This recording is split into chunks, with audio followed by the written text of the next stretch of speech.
might be thinking that the title of this video is clickbait, but unlike Hillary, you'd be wrong. But how can I say such a thing?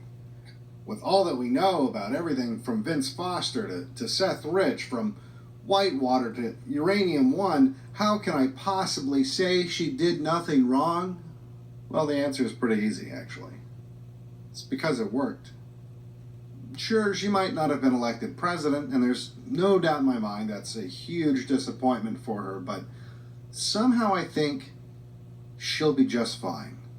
Much in the same way I would be just fine not being president if I had hundreds of millions of dollars and I was totally immune to prosecution, no matter what crime I committed, including murder, no matter how many people knew about my crimes, nobody would actually do anything about it. Yeah, I think I would be just fine.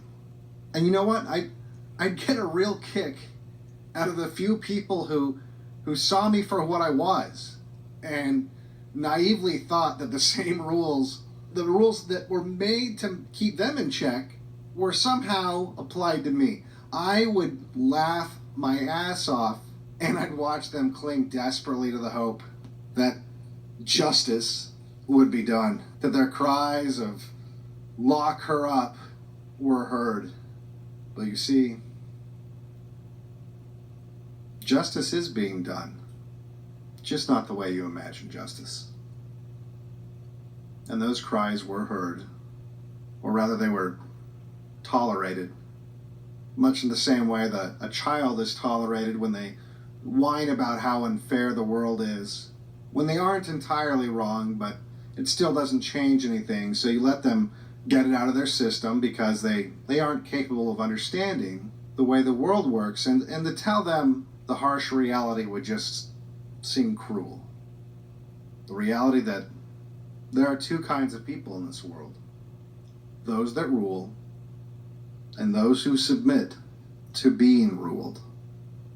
And all the indignation in the world isn't going to change the fact that Hillary does not submit to being ruled. And if we judge actions by their consequences, and I don't think that's unfair to do, how could we ever say she's done anything wrong? Might make you feel better about the situation, thinking that maybe in the next life, if there is one, she'll face consequences, but I hardly think that keeps her up at night. And those on the right that find themselves in power, those that, at least up until this point, have done nothing to adjust the course of Hillary's fate to something that might resemble justice to those that have submitted to being ruled and who have naively believed that in return they have champions that apply the law equally to everyone else. But you see, the people on the right, they also desire to rule. So when they see Hillary, they're not frustrated. They're envious. Envious of her cunning, of her wealth, of her power, which might explain why they don't seem too interested in locking her up, you see, because that would suggest that she has done something wrong. And if you're motivated by power and greed, there is nothing clearer than the fact that she has done everything right. For Black Pilled, I'm Devin Stack. If you like my videos, make sure you like, share, and subscribe. You can donate to me on Patreon at patreon.com/blackpilled or give to the crypto addresses below.